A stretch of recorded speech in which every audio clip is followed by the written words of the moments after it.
Warm greetings to one and all present here. It's been after a long that we are meeting again on this platform for one more interesting lecture. I, Dr. Shikha Dhiman, Assistant Professor, Department of Laws, Guru Nanak Dev University, Amritsar, will be enlightening you all on the topic External Aids to Interpretation of Statutes. Let's begin with an introduction. According to its dictionary meaning, interpretation is an act of explaining the meaning of a thing. In legal context, interpretation means the act of interpreting and deciphering the intent behind a statute. The interpretation has its root in the Latin word interpretare, which means to explain or to translate. The main aim of interpreting a statute is to determine the intention behind the law. As defined in the Black Laws Dictionary, a statute is a formal written enactment of a legislative authority that governs a country, state or city. Typically, statutes command or prohibit something or declares policy. The word is often used to distinguish law made by legislative bodies from the judicial decisions of the common law and the regulations issued by the government agencies. Interpretation means the process of ascertaining the true meaning of the words used in the statute. The object of interpretation of statutes is to determine the intention of the legislature conveyed expressly or impliedly in the language used. As very well stated by Salmond, by interpretation or construction is meant the process by which the courts seek to ascertain the meaning of the legislature through the medium of authoritative forms in which it is expressed. External aids to interpreting statutes are sources of information and guidance utilized by courts and legal professionals to understand the meaning and intent behind a particular statute. These aids are external to the statute's text and provide supplementary context for its interpretation. External aids provide valuable assistance in the interpretation of statutes. They help resolve uncertainties and fill the gaps in the statutory text. The legislative history, including committee reports, debates, and statements made by lawmakers during the drafting process, is a commonly used external aids. It provides insights into the statute's objectives, purpose, and context, assisting in determining the lawmaker's intent. Now, let's talk about the definition of external aids. External aids to interpretation are tools and resources outside the text of a statute that assist in clarifying its meaning.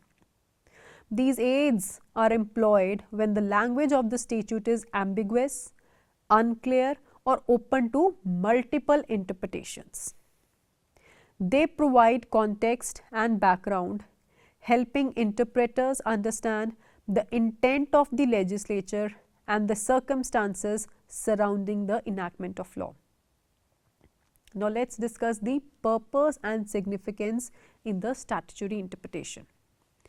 The primary purpose of external aid is to aid the judges and legal practitioners in uncovering the true intent of the legislature. Statutory interpretation is a critical aspect of the legal process as it ensures that laws are applied consistently and fairly. External aids are significant because they offer insights that are not immediately apparent from the text alone, thereby enhancing the accuracy and fairness of legal interpretations. Now, come over to the meaning and importance. External aids encompasses a wide range of materials including dictionaries, textbooks, legislative histories and more. These aids are not the part of the statute itself but are used to shed light on its meaning. They can include the historical documents, expert opinion, and even foreign legal precedents that provide a broader perspective on the statute's application. What is the importance in this legal interpretation? The importance of external aids lies in their ability to provide clarity and context. Legal language can be complex and technical, and statutes are often drafted in a manner that leaves the room for different interpretations. External aids help bridge the gap between the literal text and the intended meaning, ensuring that the law is applied in a manner which is consistent with its purpose. They are particularly valuable in the cases where the statute's language is vague or where new circumstances arise that were not anticipated by the drafters. At times, when the internal aids are not adequate, courts have to take recourse to the external aids. They are very useful tools for the interpretation or construction of these statutory provisions. In B. Prabhakar Rao and others versus State of AP and others, Justice Chinnappa Reddy has observed, where internal aids are not forthcoming, we can always have recourse to the external aids to discover the object of the legislation. These external aids are not ruled out. This is now a well settled principle of a modern statutory construction. Further, in the case of District Mining Officer and others versus Tata Iron and Steel Company and another, the Supreme Court again observed that it is also a cardinal principle of construction that external aids are brought in a way by widening the concept of context, as including not only another enactment provisions of the same statute, but its preamble, the existing state of law, and other statutes in pari materia, and also the mischief which the statute was intended to remedify. Now, we have to discuss the various types of external aids. First comes is the dictionaries. Dictionaries are often used as the first point of reference when interpreting the statutory language. They provide the ordinary meaning of the words, which is crucial when the language of the statute is not technical or specialized.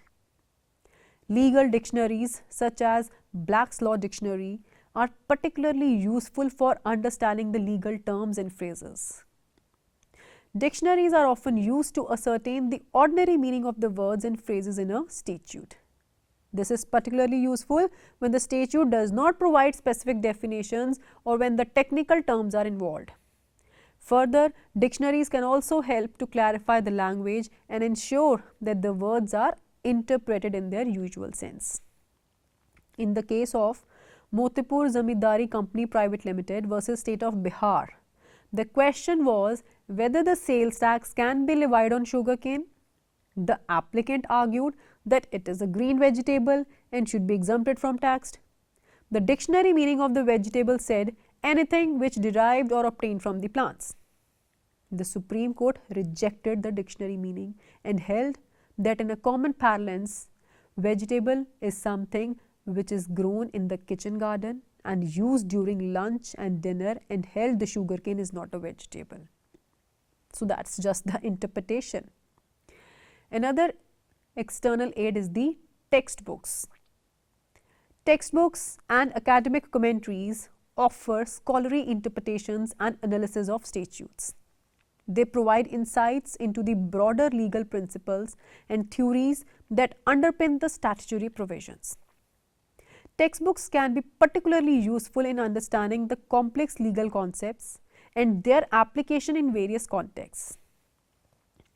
In the Keshwananda Bharti case, judges quoted large number of textbooks. In another case of Jetha Bhai versus Mana Bhai, a commentary in a textbook is not binding on the court, but when it is to be found in a learned treatise on a relevant law, it can and does have a persuasive value. Another case on this we have is Ramlal versus State of Rajasthan. The question regarding camel milk, whether included in the Prevention of Food Adulteration Rules 1955.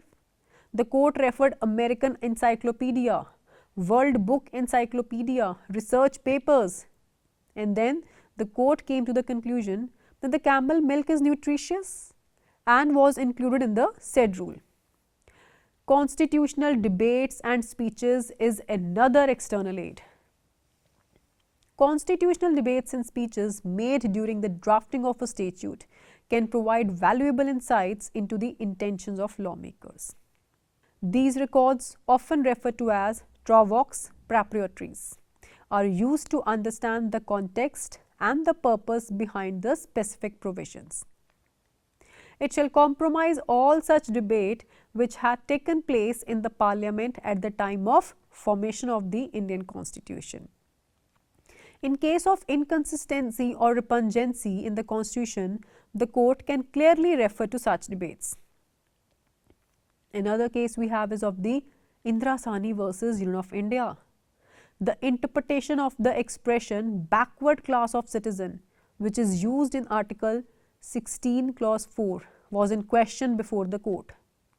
The Supreme Court under this case referred to the speech given by Dr. B.R. Ambedkar to understand the context, background and object behind its use of the given expression.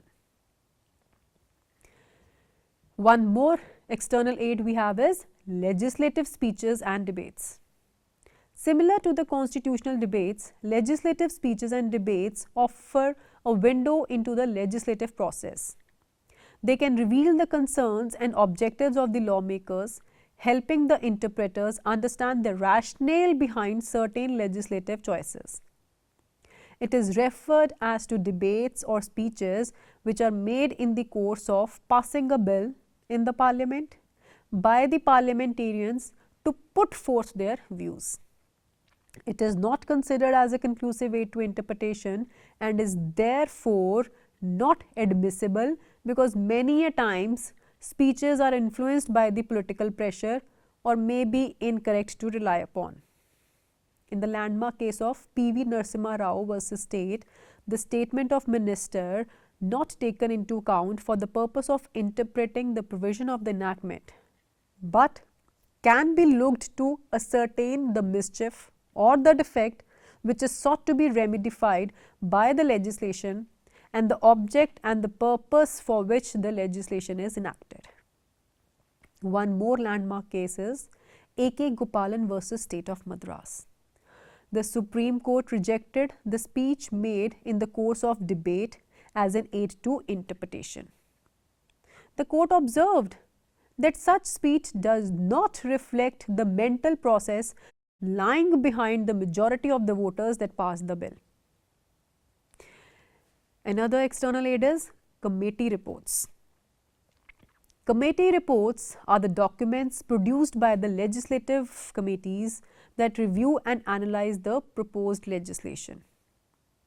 These reports often contain detailed explanation of the bill's purpose, its expected impact and any amendments made during the legislative process. They are a valuable resource for understanding the legislative intent. Before the framing of the bill, usually the matter is referred to a committee to consider it in detail and give its report thereon. These reports of the commissions and committees have been referred to as evidence of historical facts or of the surrounding circumstances and used for interpreting the act. When there is any ambiguity in the meaning of the provision and the act was passed on the recommendation of a committee report, aid can be taken from that report to interpret the provision. For example, the Criminal Amendment Act was based on the recommendation by J.S. Verma committee report. Such report can be referred in case of any ambiguity in amendment. Another external aid is foreign laws and decisions. In some cases, courts may look to foreign laws and judicial decisions for guidance, especially in areas where domestic law is underdeveloped or ambiguous. Foreign legal precedents can provide persuasive authority and offer alternative perspectives on similar legal issues. Judges may refer to foreign laws and decisions if the jurisprudence of both the countries is same. Similarly, in the political system and ideology, when there is no domestic law on the point and if the Indian court believe that the decision passed by the foreign court is not arbitrary. However, the foreign courts or the decisions have only persuasive value as the courts in India are not bound by the foreign courts. Further, the foreign courts or decisions have only persuasive value as they are not bound, also they are not obliged by. Example, in right to privacy case, judges refer to foreign judgments. In case of National Textile Workers Union versus P.R. Ramakrishnan of 1983, Justice Bhagwati has very well stated that the courts in India will have to build their own jurisprudence, though they may have received the light from whatever source it comes. They cannot surrender their judgment and accept as valid in India whatever has been decided in England. We have another case, that is Express Newspaper Private Limited versus Union of India of the year 1985. The reference to the decisions of the US Supreme Courts for interpreting Article 19 Clause 1 Subclause A of the Constitution of India is allowed. Another external aid is parliamentary history. Parliamentary history includes records of the legislative process such as bills, amendments and debates. It provides a comprehensive view of how a statute evolved over time and the considerations that influenced its final form. Parliamentary history is also known as legislative history. Includes the records of debates, committee reports and other documents generated during the legislative process. These materials can shed light on the purpose and intent behind a statute, helping the interpreters understand the issues the legislature sought to address. Parliamentary history may include: number 1, the bill in its original form or the amendments considered during its progress in the legislature statement of objects and reasons. Number 2, parliamentary debates. Number 3, reports submitted by different committees and commissions. These were not used as an aid to the interpretation initially. However, occasionally the courts have adhered to use them for expounding the true meaning of the legislation. In 1993, the case of Pepper versus Hart, the reference to parliamentary material should be permitted as an aid to the construction of legislation which is ambiguous or obscure or literal meaning of which it leads to absurdity.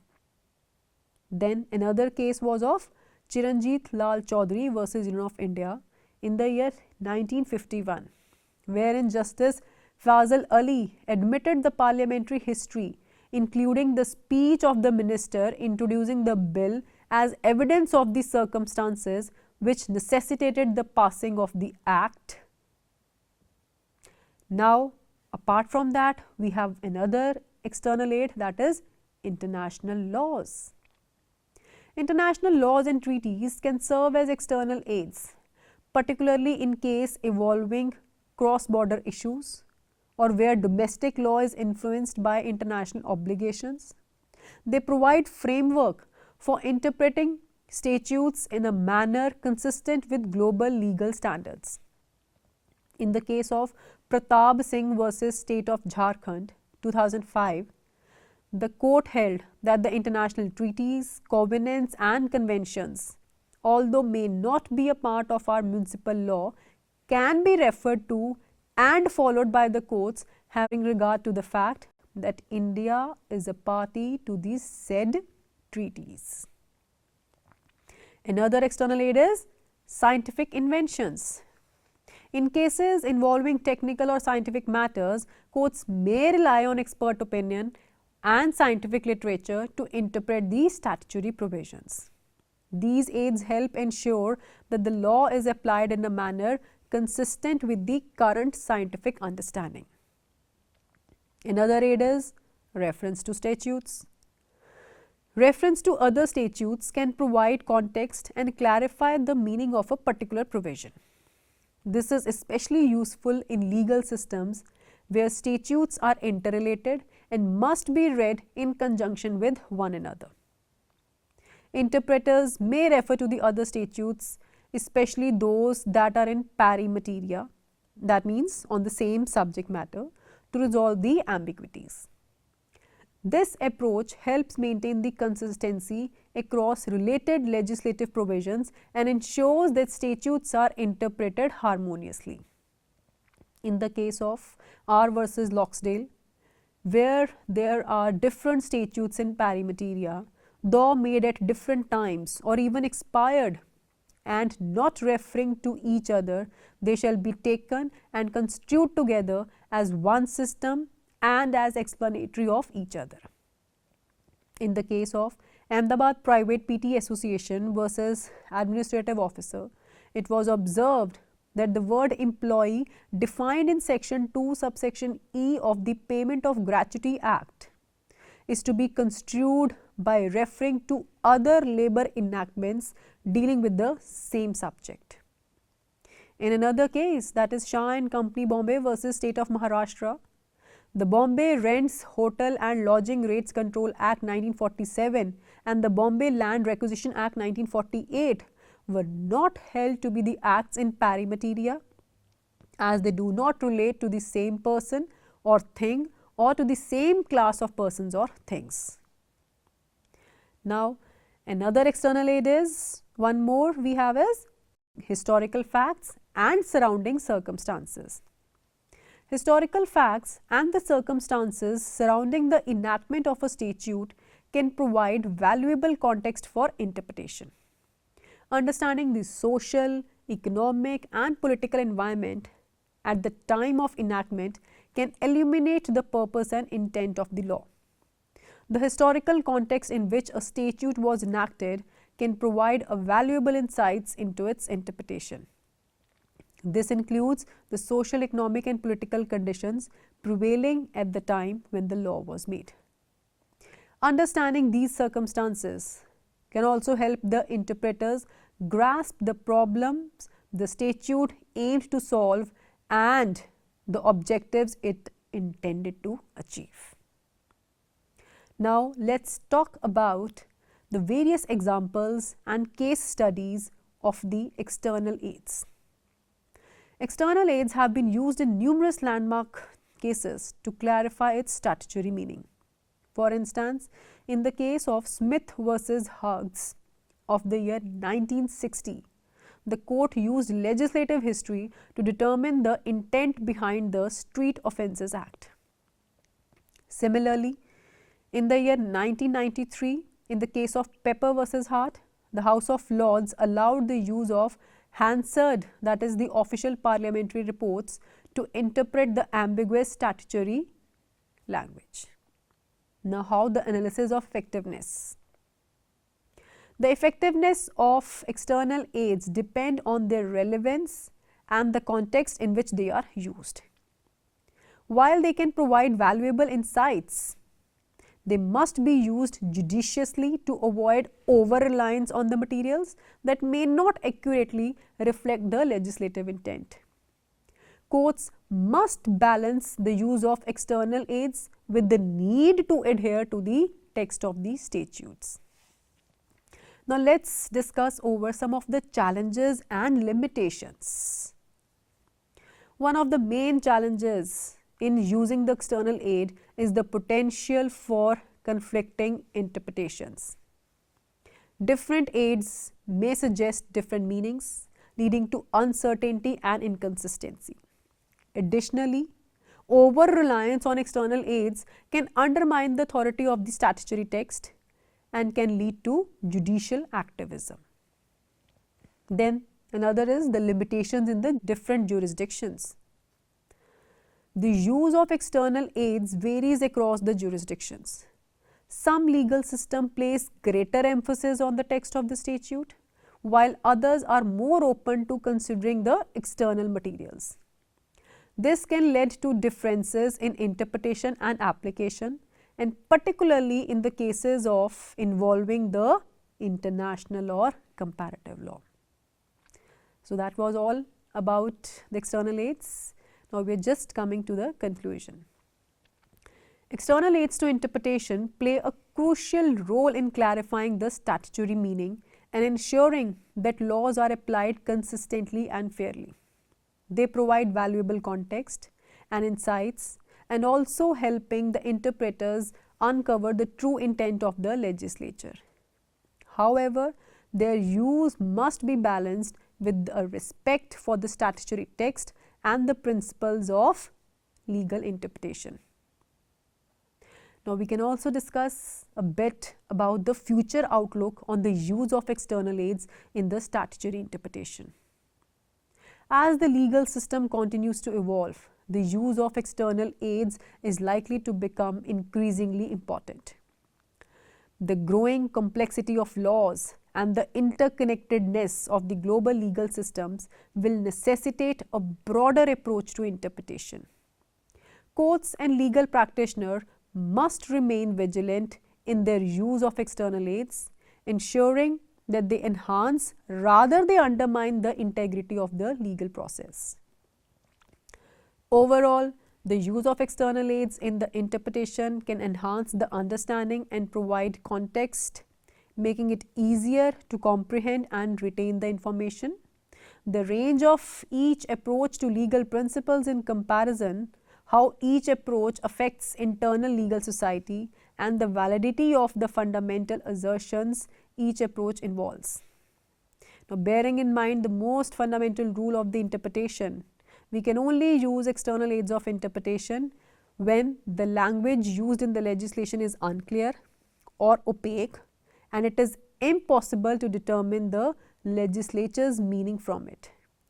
It is a well-established idea that only in certain situations would irrelevantly factors like the environment help us to determine the extent and purpose of the legislation. We critically reviewed the exhaustive application by the courts. If it becomes apparent after reviewing all the pertinent papers, including the legislative history and debates, that there was no clear consensus on the topic, the purpose of the whole group that voted on the bill may be taken into consideration. Thank you everyone for your valuable time and attention. I also appreciate the opportunity to speak and share my views with you today here. Thanks once again. God bless you all. Take care.